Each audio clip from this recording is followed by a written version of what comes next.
안녕하세요. 전 이곳 사연을 즐겨 듣고 있는 60대 여성입니다. 여러분들은 살아온 인생을 다시 한 번 더 살고 싶다는 생각을 하시나요? 저는 이 나이를 먹고 인생을 돌아보니 후회되는 것들이 너무 많아 다시 한번 삶을 살아보고 싶다는 생각을 종종 합니다. 다시 삶을 산다고 해서 인생이 드라마틱하게 변하지는 않겠지만 지금보다 후회되는 일들은 줄어들 것 같으니까요. 인생을 좀 더 현명하게 살았으면 좋았을 텐데 왜 예전에 나는 감정에 휘둘려 살았는지 안타깝기만 합니다. 오늘 제가 여러분들께 이야기할 사연은 저에게 벌어졌던 놀라운 일과 함께 제 인생에 대한 반성문이기도 합니다. 제 이야기를 끝까지 들으신 분들은 저와 같은 후회하지 않으시길 바라면서 지금부터 이야기를 시작해 보도록 하죠. 전 가난한 집에 1남 3녀 중 막내딸로 태어났습니다. 우리 시절 모두가 그랬듯 가난한 집안에서 집안을 일으킬 사람으로 기대를 받았던 건 유일한 아들이었던 오빠였고 나머지 여식들은 모두 집안을 위해 희생을 해야 할 존재들이었죠. 말을 좀 심하게 했지만 부모님의 사랑을 못 받고 자랐던 건 아니었습니다. 이제 와서 생각해보면 다들 똑같은 자식인데 차별이 심했구나 싶어서 이렇게 표현을 한 거죠. 어쨌거나 저와 언니들은 집안의 희망이었던 오빠의 뒷바라지와 집안의 생계 유지를 위해서 학교 교육을 끝마치지 못하고 어린 나이부터 일을 시작하게 되었어요. 그러다 제가 성인이 되자마자 부모님께서 중매로 맺어준 남자와 만나 결혼을 하게 되었죠. 데이트다운 데이트도 몇 번 하지 못하고 결혼을 하게 되었지만 다행히 남편은 정말 좋은 사람이었습니다. 그 시절 남자라고 생각할 수 없게 다정하고 가정적인 남자였죠. 저에게 있어 남편과 보낸 짧은 신혼생활이 인생에서 가장 행복했을 때라고 말할 정도로 그 어느 때보다 행복한 삶을 보내고 있었을 때였어요. 뱃속에는 쌍둥이 아들들이 자라고 있었고 형편도 점점 피고 있던 중이라 장밋빛 미래만 그리고 있었죠. 그런데 집으로 걸려온 전화 한 통화로 인해 그려가고 있던 장밋빛 미래가 산산조각이 나버렸습니다. 걸려온 전화는 남편의 사고 소식이었어요. 전화를 받고 급하게 병원을 가게 되었지만 이미 남편은 싸늘한 시신이 되어 저를 기다리고 있었죠. 저의 곁에 남아 평생 행복을 안겨줄 것 같았던 남편이 죽게 되자 말로 설명할 수 없을 만큼의 충격과 슬픔이 찾아왔습니다. 하지만 남편 이런 슬픔을 제대로 토해낼 수도 없었어요.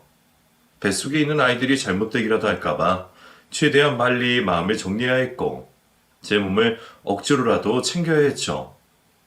그렇게 아이들을 위해 남편 이런 슬픔을 추스르며 출산까지 남은 4달을 기다렸습니다. 다행히 친정 부모님께서 보살펴 주셔서 출산날까지 아무 문제 없이 몸을 챙길 수 있었죠. 그런데 한번 꼬여버린 인생은 쉽게 풀릴 생각이 없는 건지 저에게 잊을 수 없는 아픔이 또 한 번 찾아오게 되었습니다. 아이들 머리가 둘 다 밑에 있어야 자연분만이 가능했는데 한 아이 머리가 위로 가 있어서 안전하게 제왕절개 수술을 하게 되었어요. 제왕절개 수술하는 동안 수면 마취를 해야 한다고 했고 긴장된 마음으로 수술실을 들어가게 되었죠. 그리고 정신이 들어 눈을 떠보니 회복실에 누워 있었습니다. 옆에는 친정 부모님께서 계셨죠. 그런데 부모님 두 분의 얼굴이 어두웠습니다. 출산하고 난 딸을 반기시는 표정이 아니었죠. 불길한 예감이 들어 엄마에게 무슨 일이 있냐고 물어보게 되었는데 충격적인 이야기를 듣게 되었어요. 쌍둥이 아이들 중 한 아이가 사산이 된 채로 나왔다고 했죠. 남편 이런 슬픔을 찾아가며 지켜온 소중한 아이들이었는데 그 아이들 중 한 아이가 세상에 빛도 보지 못한 채 세상을 떠나게 된 겁니다. 현실을 믿을 수 없어 아직 마취가 덜 풀린 상태인데도 불구하고 내 두 눈으로 직접 확인을 하겠다며 병상에 일어났죠. 그 순간 간호사분께서 내 아이를 데리고 병실로 들어왔습니다. 그리곤 다시 저를 병상에 눕히고 아이를 안겨주셨죠. 내 품에 안겨있는 아이를 만나게 된 기쁨과 끝까지 지켜내지 못한 아이를 잃은 슬픔을 동시에 느끼며 품에 있는 아이가 놀랄까 싶어 소리도 내지 못한 채 울기 시작했습니다. 말로 표현할 수 없는 복잡한 감정을 가졌던 시간이 지나고 눈을 뜨고 젖을 찾는 아이를 보며 열심히 살아야겠다는 다짐을 하게 되었죠. 안 그래도 소중한 내 자식이었지만 큰일을 겪었던 탓에 내 아들 형우가 그 무엇보다 소중했습니다. 그래서 형우에게 모든 걸 해주고 싶었어요. 좋은 것만 먹이고 좋은 것만 입혀주고 싶었죠. 더 나은 환경에서 아이를 키우고 싶었던 저는 친정 부모님께 아이를 맡겨가며 일을 했습니다. 조금이라도 더 돈을 벌 수 있다고 하면 세상 사람들에게 무슨 소리를 듣게 된다고 해도 신경 쓰지 않고 억척스럽게 돈을 벌고 모았죠. 중간중간 형우를 보살피면서 일을 쉬지도 않고 했습니다. 아이가 국민학교를 들어가기 전에 좋은 환경을 만들어주고 싶었으니까요. 쪽잠을 자며 일을 한 끝에 아이가 유치원을 가게 될 즈음 어느 정도 여유가 있는 삶을 살 수가 있었어요. 그렇다고 형편이 부유한 것은 아니었지만 이전처럼 정신없이 일만 하고 살지는 않아도 될 만큼의 여유를 가지게 되었죠. 아직 어린 나이에 경제적으로도 어느 정도 여유가 생기다 보니 부모님 지인들을 비롯해서 제 주변에서도 중매와 재혼을 권하며 여러 자리가 들어왔습니다. 주변에서 저에게 재혼 이야기를 할 때마다 저의 대답은 항상 같았어요. 오로지 형우를 위해서 살아야 하니 난 다른 사람과 보낼 시간이 없다고 말을 했죠. 그렇게 저는 아들 형우만 바라보며 살았습니다. 다행히 아들은 제가 기대했던 만큼 잘 따라와 주었어요. 무엇보다 건강했고 아들에게 최고의 환경을 만들어주는 만큼 공부도 열심히 그리고 잘했죠. 매년 학교에서 가지고 오는 상장만 해도 벽에 다 붙이기 어려워 따로 책자를 만들어야 할 정도였어요. 학교와 동네의 자랑이었던 형우는 저에게 있어서도 이 세상에서 가장 자랑스럽고 빛이 나는 보물이었죠. 자식을 키우며 다들 한 번씩은 겪는다는 사춘기 시절도 형우는 단 한 번의 반항도 없이 제 뜻대로 잘 따라와 주었습니다. 학창 시절 내내 우수한 성적을 받았던 형우는 결국 우리가 서로 원하던 명문대학에 진학을 할 수 있었고 제 뜻에 따라 법대에 진학하게 되었죠. 제가 환경을 만들어주는 만큼 잘 따라오는 아들을 좀 더 훌륭한 자식으로 만들고 싶었습니다. 그래서 제 꿈은 아들을 판사나 검사 또는 변호사로 만드는 거였어요. 대학 진학을 해서도 아들은 자유로운 주변 환경에 흔들리지 않고 꾸준히 공부를 하며 앞으로 힘든 시험인 사시를 준비하고 있었습니다. 그런데 어느 날부터인가 아들이 조금씩 변해가는 모습을 보였어요. 여자친구를 사귀게 되면서 말이죠. 앞으로 하게 될 사시 준비와 대학 학점 관리만 해도 시간이 없는 상황인데 아들은 여자친구와 연애를 하고 다닌다며 점점 나태해지는 모습을 보였습니다. 엄마로서 아들이 무너지는 걸 두고 볼 수는 없었어요. 그래서 제가 아들이 만나고 있는 여자친구를 만나 지금 이 시기가 얼마나 중요한 시기인지 알려주고 아들을 방해하지 말라고 말을 하려고 했죠. 그래서 아들에게 여자친구를 만나게 해달라고 했는데 아들이 생전 처음으로 저에게 반항을 하기 시작하는 겁니다. 너 아무래도 안 되겠다. 지금이 얼마나 중요한 때인데 여자애 하나 때문에 정신을 못 차려. 내가 그 아이 좀 만나서 얘기를 해야 할 것 같아. 네가 자리를 만들어 주든 아니면 걔 연락처를 좀 다오. 미연이 만나서 무슨 말씀을 하시려고요? 미연이 아무 잘못 없어요. 그리고 어머니가 생각하시는 것과 달리 대학 공부 열심히 하고 있다고요. 만약에 성적이 떨어진다고 해도 제가 잘못한 거지. 왜 미연이 탓을 하려고 하세요? 여자친구 생기고 나서부터 정신을 못 차리니까 그러지. 그리고 대학 공부만 준비해서 돼? 너 앞으로 사시도 준비해야 되잖아. 사시 그게 얼마나 힘든데. 내가 말했지. 본격적으로 시험 준비하기 전에 지금부터 관련된 책 한 번씩은 다 훑어봐야 된다고. 어머니, 저 사실 안 볼 거예요. 이번 학기 끝나고 말씀드리려고 했는데 이왕 이렇게 말이 나왔으니 솔직하게 말씀드릴게요. 저 되고 싶은 직업이 있어요. 어머니께서 절대 안 된다고 하실 것 같아서 말하기 망설였는데 저 소방관이 되고 싶어요. 뭐? 소방관? 그 위험한 직업을? 너 내가 너만 바라보는 건 몰라? 네 쌍둥이 동생이 어떻게 되는지 모르냐고. 그런 걸 다 알면서 그 위험한 직업을 하고 싶다고. 너 제정신이니?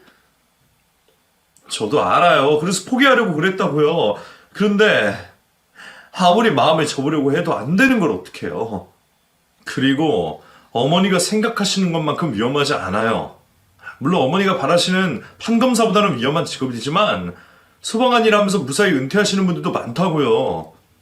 저 평생 어머니 뜻대로 살아오다 처음으로 스스로 해보고 싶은 일이에요. 그러니 제발 이번엔 양보해 주세요.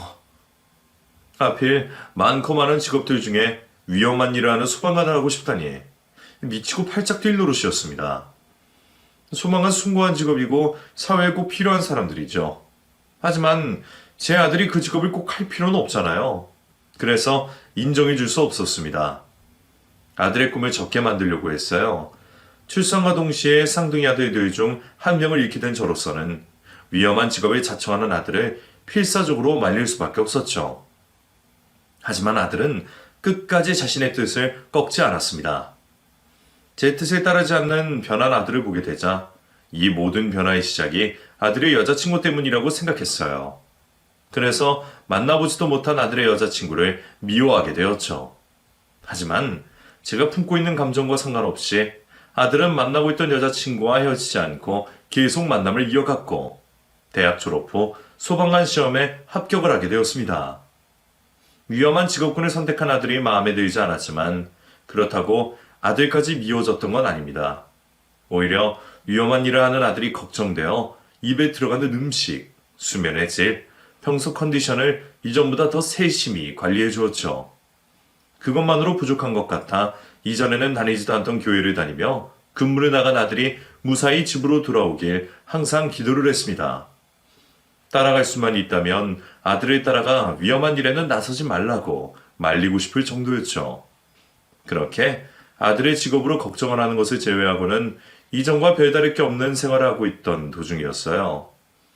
아들 형우가 할 말이 있다며 저를 앉혀놓고 결혼에 대해서 말을 꺼내기 시작했죠. 그때까지 사귀고 있었던 여자친구와 결혼을 하고 싶다고 말해왔습니다. 제 입장에서는 아들의 여자친구가 그다지 마음에 들지 않았어요. 예전 아들과 말다툼을 벌였던 그 일 때문이었죠. 하지만 아들이 하겠다고 하는 결혼 말려봤자 소용이 없을 것 같아 제 생각을 고쳐먹기로 했습니다. 저에게는 며느리가 되고 아들에게는 아내가 될 여자였으니 최대한 이전에 가졌던 감정은 정리를 하고 좋은 마음만 가지고 만나기로 한 거죠. 그렇게 아들이 며느리 데리고 집으로 데려와 저에게 인사를 시켰습니다. 최대한 좋은 모습만 보려고 노력을 했기 때문에 집으로 인사를 하러 온 예비 며느리를 좋게 본 것도 있겠지만 실제로 만나본 예비 며느리는 괜찮아 보였어요. 어른 앞에서 행동도 조신하게 하고 단어 하나, 말 한마디 조심스럽게 하며 예의를 지키는 모습을 보였죠. 대화를 하는 중간중간 느껴지는 성품도 좋아 보였습니다. 아들 가진 부모로서 아들 반려자에 대한 욕심을 부리자면 끝없이 부릴 수 있었지만 그 정도면 아들에게도 잘하고 서로 행복하게 잘 살겠다 싶어 결혼을 허락하려고 했죠. 그런데 제 생각을 뒤집어 버리게 되는 사실을 아들이 말했어요. 그러면 이제 결혼에 대해서 말해보자. 다른 건 몰라도 내 아들 결혼한다고 덕볼 생각 없다. 내 아들이 잘 살기만 하면 되니 굳이 예단을 받을 생각이 없어. 그 돈으로 너희 살림을 보태는 게 낫지. 그렇다고 내 쪽에 사지 않겠다는 게 아니다. 사돈 되시는 분들께서 따로 생각이 있으시면 편하게 말씀해 주시라고 전해라. 내 쪽에서는 귀한 딸 보내주시는데 감사의 표시를 하겠다고. 어머니, 사실 그 부분에 있어 말씀드릴 게 있는데요. 사실 미연이가 보육원 출신이라서 부모님이 안 계셔요. 따로 혼수석에 앉힐 집안 어른도 안 계시고요. 그런데 어머니께서도 오늘 직접 만나봐서 아시잖아요. 좋은 여자라는 걸요. 예연이 혼자서도 정말 열심히 살아온 아이니까 이 부분 이해 부탁드릴게요.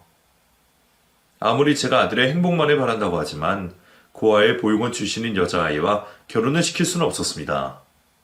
우리 집 또한 아버지 없이 저 홀로 아이를 키워와 어디 자랑할 만한 집은 아니었지만 적어도 자식이 힘들 때 기대어 쉴 수 있고 도움을 줄 수 있는 환경의 집이었어요.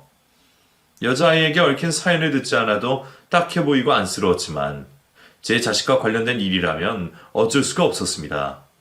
거기다 학력도 짧다고 하니 대학 교육까지 다 마친 아들과 결혼을 시킬 수가 없다고 생각했죠. 미연인에게 개인적인 감정이 있어서 이런 게 아니다. 그러니까 너도 이해해주길 바란다. 너희들도 나중에 시간이 지나서 부모가 된다면 내 마음을 이해할 거다. 미연이 너도 네가 원해서 그런 사연을 갖추게 된 건 아니겠지만 내 입장에서는 반대를 할 수밖에 없구나. 내가 귀하게 키운 자식을 부모님도 안 계시는 보육원 출신 아이와 결혼시킬 수는 없어. 너희가 어떻게 해도 내 입에서 결혼하라는 말 들을 수가 없을 테니 더 힘들기 전에 헤어져라. 이게 서로를 위해서 더 좋은 거야. 너도 네 배경 이해해주는 시부모님 만나서 행복하게 살아야지. 형우와 결혼하면 나 때문에 고생할 게 뻔한데 왜 스스로 고생길로 들어서려고 해? 어머니께서 저를 생각하는 마음에 결혼에 반대를 하시는 것도 이해가 안 되는 건 아니에요.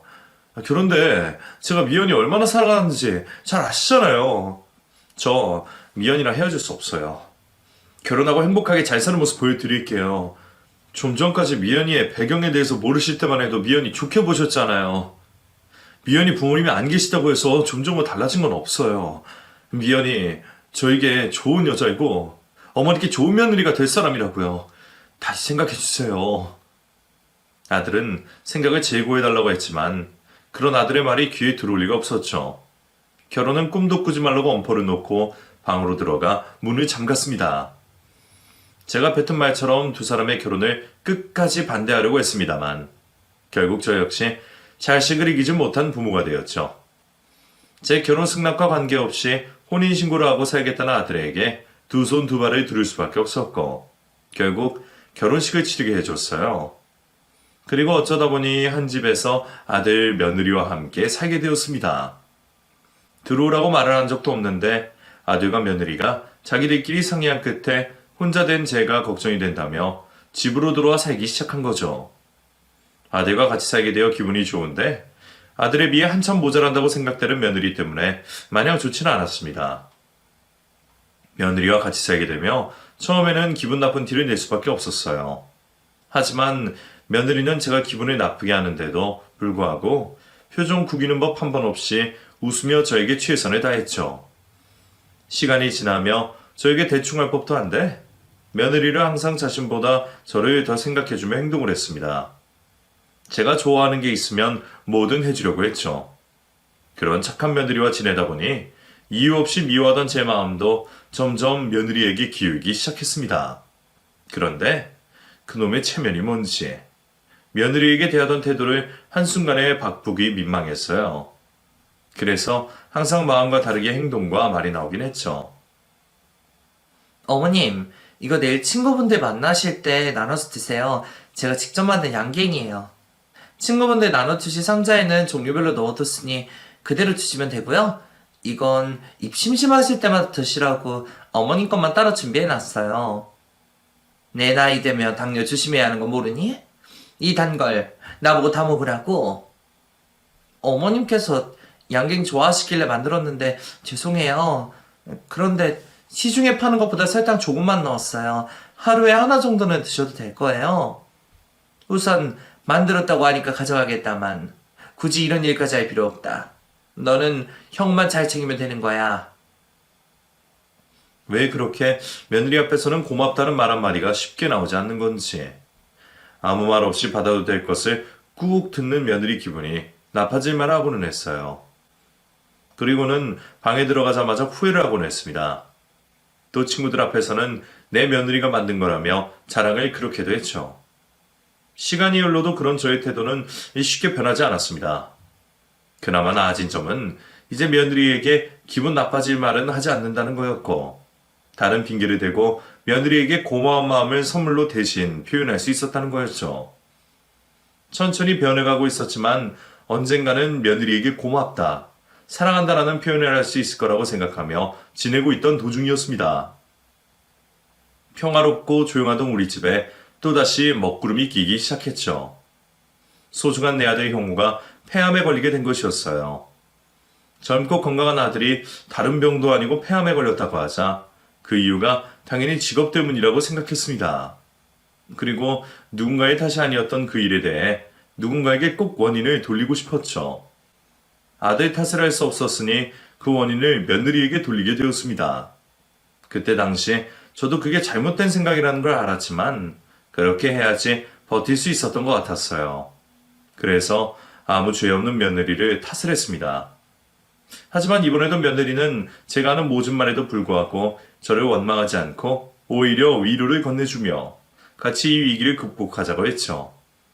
그렇게 아들의 힘든 투병 생활을 우리 가족 다 같이 보내게 되었습니다. 병마와 직접적으로 싸우고 있는 아들이 가장 고생을 많이 했고 그 다음으로는 며느리가 고생을 했죠. 나이가 들어 마음처럼 따라주지 않는 몸으로 인해 힘들어하는 저를 챙겨주며 며느리는 아들을 어떻게든 살려내보려고 애를 썼어요. 힘들어하는 아들과 며느리를 볼 때면 저 스스로가 원망스러웠습니다. 제 목숨을 바치라면 바칠 수 있겠는데 당시에는 제가 할 수 있는 게 없더라고요. 제가 해줄 수 있는 거라곤 아이들이 오로지 치료에만 집중할 수 있게 지원을 아끼지 않는 것이었죠. 하지만 오랜 투병 끝에 아들은 결국 세상을 먼저 떠나게 되었어요. 아들을 먼저 떠나보내게 되자 이 세상을 살아갈 의미를 잃어버리게 되었습니다. 또 매일매일 아들에게 못해준 것들만 생각나며 살아있는 동안 조금 더 잘해주지 못한 것을 후회하게 되었죠. 분명 형우에게 잘해준 것들도 있었을 텐데 왜 그렇게 못한 것만 기억이 나는지 아들에게 못난 엄마였던 것 같아 너무 미안했어요. 다른 것보다 지난 세월 동안 며느리에게 잘못했던 모든 행동들이 아들에게도 또 며느리에게도 미안했죠. 내가 조금만 더 어른스러웠다면 또 조금만 더 아이들의 행복만 바라고 말과 행동을 했더라면 아들이 몹쓸 병에 걸리지 않거나 편히 눈을 감았을 거라고 후회를 하게 되었죠. 아들에게 이른 슬픔과 죄책감으로 깊은 수렁에 빠져 있을 때 저를 위로해주고 다시 살아갈 용기를 주는 존재는 이번에도 며느리였습니다. 아들의 힘든 병수발을 다 들으면서도 힘든 내색하지 않던 며느리는 자신도 남편을 잃어 힘든 상황에서도 이 못난 시어머니를 챙겨주고 있었어요. 그 모습을 보자 며느리에게 또 죽은 아들에게 죄스러웠죠. 며느리의 얼굴에 똑바로 쳐다볼 수 없었고 작은 대접 하나도 받기가 미안했습니다. 나같이 못된 사람은 착한 며느리에게 그런 대접 받을 가치가 없다고 생각했어요. 그래서 더 이상 며느리 고생시키면 안 된다는 결론을 내렸습니다. 아직 젊은 며느리가 앞으로 남은 인생을 행복하게 살았으면 싶어 제 전 재산을 물려주기로 한 거죠. 그동안 못난 시어머니 밑에서 고생 많았다. 곱게 늙어야 했는데 못난 모습만 보여줘서 미안하구나. 내가 형은 떠나보내고 곰곰이 생각을 해봤는데 아무래도 너가 내 곁에 더 이상 있으면 안 되겠다 싶었어. 너 아직 어리고 젊잖아. 얼른 형우 있고 네 인생 살아야지. 어머니, 그런 말씀하지 마세요. 제가 어머니 끝까지 모실 거예요. 끝까지나 못된 시어머니 만들지 마라. 아직 어린 네가 나한테 발목 잡혀서 되겠니? 워낙 못난 시어머니라서 내가 해줄 건 없고 내가 가진 재산 너에게 다 물려주고 난 시골에 가서 살려고 해. 이 도시에서는 형우 생각이 너무 자주 나서 더 이상 지내지 못하겠구나. 그러면 저도 같이 내려갈게요. 바로 지척에 있는 것도 아닌데 멀리 떨어져 있다 무슨 일이라도 당하시면 어떡해요. 제가 시골을 가더라도 그곳까지 따라 내려와 옆을 지키겠다고 하는 며느리가 참 고마웠습니다. 그리고 너무 미안했고요. 바보같이 착한 며느리 위해서도 단호하게 말하지 않으면 안 되겠다는 생각이 들었죠. 그래서 저도 착한 며느리에게 그러긴 싫었지만 윽박을 지르며 내 곁에서 떠나라고 소리치게 되었어요. 하지만 미안하고 고마운 마음은 어쩔 수 없었는지 눈물을 흘려가며 소리치게 되었죠. 너 정말 왜 이러니? 내가 미안해서 가라고 하는 거 모르겠어?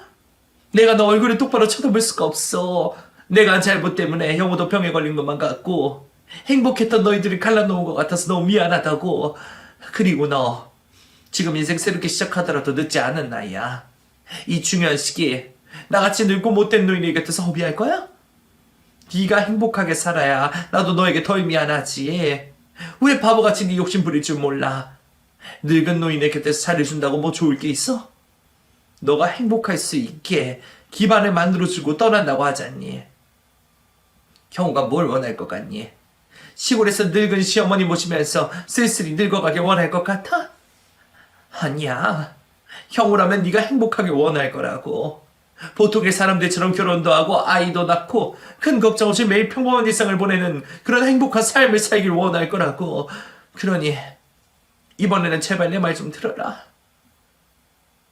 눈물을 흘려가며 며느리에게 제 속마음을 이야기하게 되었고 그제서야 며느리도 다른 말 없이 제 뜻을 따른다고 했습니다. 며느리에게 모든 재산을 물려주고 난 뒤 홀로 시골로 내려온 저는 남은 평생을 사주하는 마음으로 살겠다고 결심을 했습니다. 그래서 아들과 며느리에게 있었던 잘못을 곱씹고 반성하며 지냈고 먼저 하늘나라로 간 아들을 그리워하며 매일 하루를 보냈죠. 그렇게 나 스스로를 되돌아보며 반성을 해온 지 3년이나 시간이 지났을 때였습니다. 갑자기 누군가 대문을 부서져라 두드리며 저를 부르더군요. 목소리를 듣자마자 알 수 있었어요. 며느리였죠. 사실 이전에도 며느리가 집으로 찾아오고 전화도 종종 걸어왔지만 그때마다 집안에 사람이 없는 척을 하고 며느리를 돌려보냈습니다. 저의 안부를 확인하려고 고생스럽게 이곳까지 내려오고 또 살기 바쁜 와중에도 전화를 한다는 걸 알고 있었지만 그럴수록 저 차갑게 대하려고 했어요. 며느리가 좋은 사람을 만나 완전한 새 출발을 하길 원했기 때문입니다. 저 역시 남편을 잃고 살아왔으니 새 출발을 하기 위해선 이전 결혼 생활과 연관된 사람들을 다 끊어야 한다는 걸 알고 있어서 하는 행동이었죠. 며느리에게는 저와 같이 애정을 쏟을 자식이 없었으니 저에 대한 정만 끊는다면 분명 좋은 사람을 만나 행복한 삶을 살아갈 수 있을 거라 생각했습니다. 그래서 그토록 매몰차게 단 한 차례도 연락과 만남을 가지려 하지 않았던 거죠. 이전까지는 며느리도 제 의중을 알고 기다림 끝에 집으로 돌아가고는 했는데 그날은 쉽게 돌아서지 않았습니다. 시간이 꽤나 흘렀는데도 불구하고 지속적으로 집 대문을 두드리며 저를 불렀죠. 저는 슬슬 며느리가 걱정되기 시작했습니다. 며느리가 이렇게 오랫동안 밖에서 있을 줄은 몰랐으니까요. 결국 제가 밖으로 나가 제 뜻을 다시 한번 전하고 집으로 돌려보내야겠다고 생각했죠. 마음을 단단히 먹고 대문을 열었는데 며느리가 곧바로 제 손을 부여잡았습니다. 그러며 다급한 목소리로 저와 갈 곳이 있다고 했죠. 어머니, 지금 당장 갈 곳이 있어요. 다른 말씀 물어보지 마시고 저랑 우선 가요. 예, 너 이러는 거 나중에 후회해. 너 늙은 시어머니한테 할 만큼 했다. 저번에도 말했다만 이제나 챙기지 말고 네 인생 살아야지. 그런 말씀을 나중에 하세요. 우선 빨리 가봐야 할 곳이 있으니까요. 무슨 일인지는 제가 도착해서 직접 보시게 되면 말씀드릴게요. 전 며느리가 저를 위해 또 수고스러운 행동을 할까 싶어서 가지 않겠다고 했습니다. 며느리는 꼭 가야 하는 일이라며 저를 이끌었고요. 작은 실랑이 끝에 결국 며느리 고집을 꺾지 못했고 따라 나서게 되었죠. 꼭 가야 하는 곳이 있다고 하니 예상이 잘 되진 않았어요. 그래봤자 제 건강을 위해 한의원이나 병원 정도라고 갈 거라고 생각했는데 차량을 타고 한참을 가는 겁니다. 도대체 어디를 가는 건지 고속도로까지 타더라고요. 무슨 일인지 물어보려 하다 차량 좌석까지 탄 마당에 아무 말 하지 않고 가기로 했어요. 그런데 며느리가 이전과 많이 달라 보였습니다. 수다스러운 성격은 아니었지만 일부러 제가 심심할까 싶어서 말이 끊기지 않게 걸어주던 아이였는데 이번에는 필요한 말 이외에는 몇 마디 말도 하지 않았죠. 심지어는 살짝 긴장한 모습도 보였어요. 그런 모습의 며느리를 보게 되자 무슨 큰일인가 싶어 저도 덩달아 긴장을 하게 되더라고요. 그렇게 한참을 달려오다 보니 점점 익숙한 풍경이 눈에 들어왔습니다. 몇 년 전까지만 해도 하루에도 몇 번씩 왔다 갔다 하던 그 길이었죠. 아들이 치료를 받았던 병원으로 가는 길이었어요. 아들에 대한 기억 때문인지 좋지 않은 기분이 들었습니다. 혹시 며느리의 몸에 이상이 있는 건 아닌가 싶었죠. 물론 며느리가 자신이 아프다는 걸 저에게 대놓고 알릴 아이는 아니었습니다만 아들이 투병을 했던 곳이라 계속 안 좋은 쪽으로 생각이 되었어요. 결국 제가 예상했던 것과 같이 아들이 투병을 했던 병원으로 도착했습니다. 좀 전 안 좋은 생각이 현실이 되는 게 아닌가 싶었던 저는 차에 내리려는 며느리를 붙잡고 무슨 일이냐며 묻게 되었죠. 너 이 병원에 왜 온 거니? 설마 너까지 아픈 거야? 정말 그런 거야? 어머니 죄송해요. 거기까지는 제가 생각을 못했어요. 그런 건 아니니까 걱정하지 마세요. 제가 왜 어머님을 모시고 여기 왔는지 곧 아시게 될 거예요. 그러니 불안해하지 마시고 조금만 더 참아주세요. 우선 며느리가 아픈 게 아니라고 하니 마음이 놓였습니다. 며느리의 표정을 보니까 저에게 거짓말을 하는 건 아닌 것 같았죠. 한숨을 놓게 되었고 그럼 무슨 일로 여기까지 데려왔을까 궁금해지기 시작했습니다. 그렇게 며느리를 따라 병원 안으로 들어갔고 병실이 있는 층으로 올라갔죠. 며느리는 제 손을 꽉 잡고 한 병실로 데리고 갔습니다. 그리고 문을 열어주며 저보고 먼저 들어가 보라고 하더군요. 도대체 누구 병실이길래 일어나 싶어 며느리의 얼굴을 한번 쳐다보고 병실을 들어갔는데 그곳에 세상을 떠난 아들이 있었습니다. 분명 그럴 리가 없었지만 제 아들이 저를 보고 있었어요.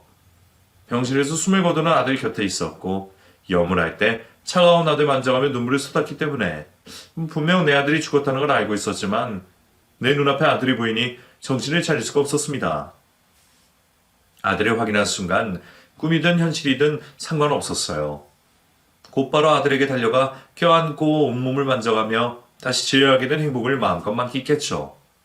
정말 정신없이 아들을 안고 울었던 것 같습니다. 그렇게 시간이 얼마나 지났는지 모르겠지만 한참을 울다 보니 조금씩 정신이 들고 안정이 되어 왔어요.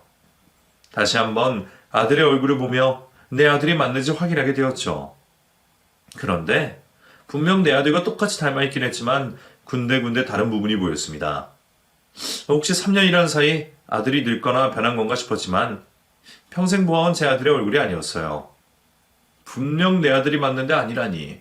그 사이 제가 아들이 있기라도 한 건가 싶어 저 스스로를 의심하고 있었습니다.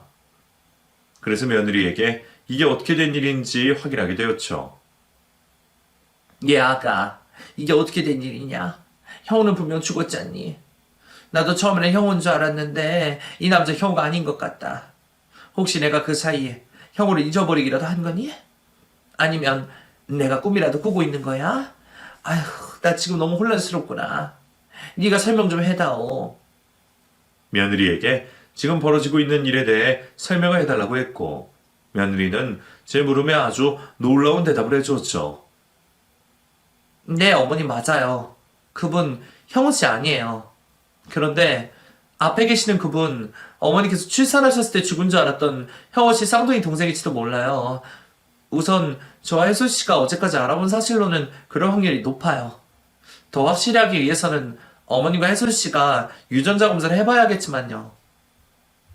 알게 된 건 꽤 되었는데 먼저 말씀을 드렸다가 바라던 결과가 나오지 않으면 어머니께 많이 실망하실 것 같아서 지금까지 말 못했어요. 죄송해요. 며느리가 하는 말이 이해가 되지 않더군요. 30여 년도 더 지난 이야기였습니다. 살아있는 자식 잘 키우기 위해 일부러 모른 척, 느껴지지 않은 척하며 출산 때 죽은 아들을 외면하려고 했어요.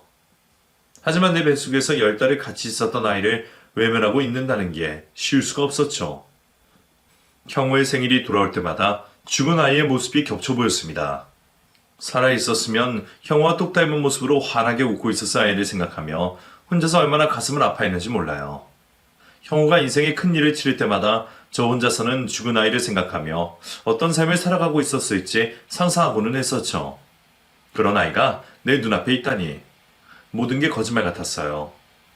너무 혼란스러워하고 있는 저에게 앞에 있던 아들을 닮은 청년이 한 서류 책자를 꺼내 보여주었죠.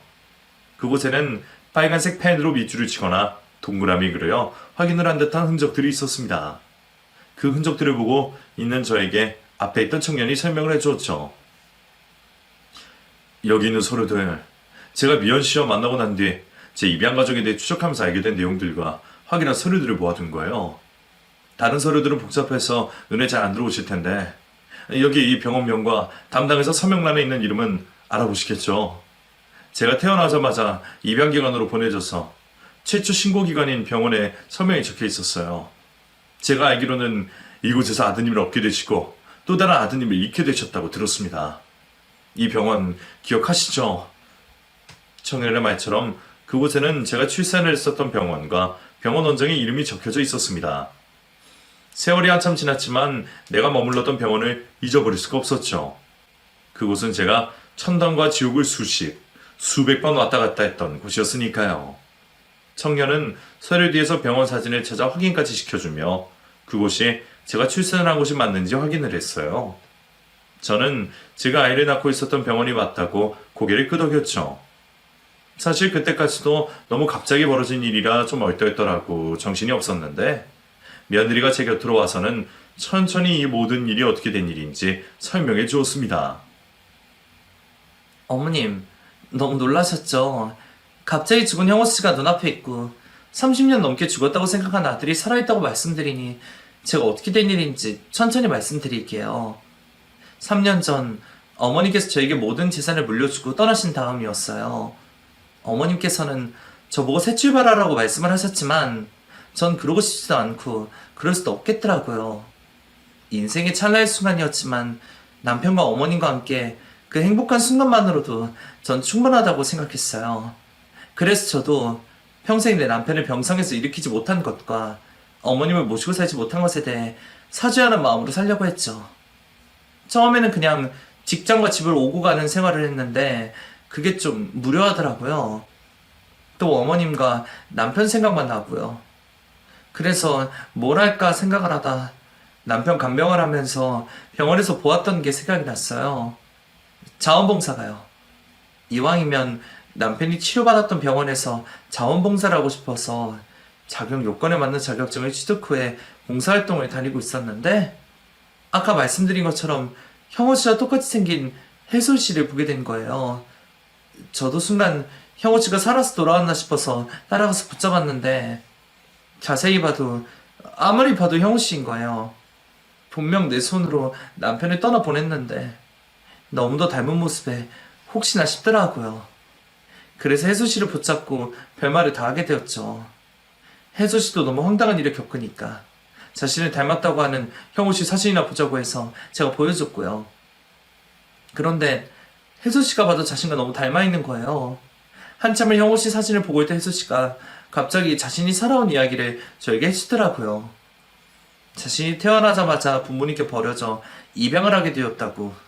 원래는 해외로 입양을 가야 했는데 일이 꼬여서 국내에 남게 되었고 국내에서 혜솔 씨를 입양하고 싶다는 분들이 있어서 입양을 가게 되었다고 말이죠. 그러면서 혹시 형호 씨 부모님이 자신을 버린 부모님일 수도 있다고 말을 하더라고요. 근데 제가 알잖아요. 어머니께서 출산하셨던 날의 그 일을. 그래서 제가 절대 그러실 분이 아니다라고 말을 했어요. 그 뒤로 이런저런 이야기를 하다가 아무리 생각해도 그날 병원에서 무슨 문제가 생겼던 게 아닐까라고 저와 혜수 씨 모두 생각을 하게 되었어요. 그래서 시간이 지났지만 확인을 해보자고 했고 저희 둘이서 알아보게 됐죠. 혜수 씨가 단순히 형호 씨와 똑같이 생긴 남일지도 모르니까 어머니께는 말하지 않기로 하고요. 그러다 알게 되었어요. 믿지 못할 만한 일이 있었다는 걸요. 해솔이란 이름을 가진 청년과 며느리는 청년의 양부모님이 가지고 계신 입양 서류의 내용을 기반으로 당시 관련된 기관들을 직접 찾아 나섰다고 합니다.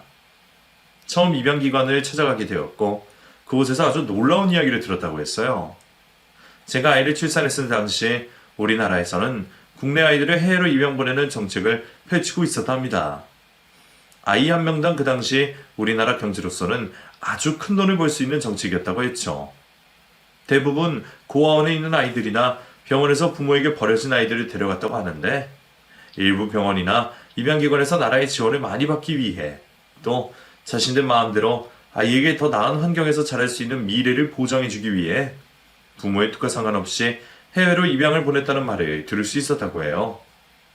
당시 입양기관의 책임자가 사망한 상황이라 어떻게 된 사실인지 알 수 없었다고 했죠. 하지만 자신들에게 당시 아이를 병원에서 인도받은 기록이 남아있어 해당 병원에 찾아가 확인을 하면 될 거라고 말을 했다고 합니다. 그래서 그 입양기관에서 받는 기록지 사본을 가지고 병원에 찾아갔다고 했어요. 하지만 30여 년이 지난 지금까지 그 병원이 남아있을 리가 없었죠. 두 사람은 거기서 포기하지 않고 당시 병원 원장으로 추측이 되는 분의 집을 찾아갔다고 합니다. 하지만 몇 년 전 지병으로 세상을 떠나 그날 저 아이들에게 있었던 사실을 말해줄 사람이 한 명도 남아있지 않았다고 했어요. 자신들이 생각하기로는 병원이든 입양기관이든 저와 가족들한테 쌍둥이 아들 중 한 명이 죽었다고 속인 다음 해외 입양을 보내려고 한 것 같은데 더 이상 밝힐 수가 없었다고 했습니다. 더 이상 저와 청년의 관계를 입증할 수 없다는 사실을 바로 어제 알게 되면서 마지막 방법을 하기로 했고 저를 이곳으로 데리고 온 거라 말을 했죠. 며느리는 그 말을 전하면서도 아주 조심스러워했습니다.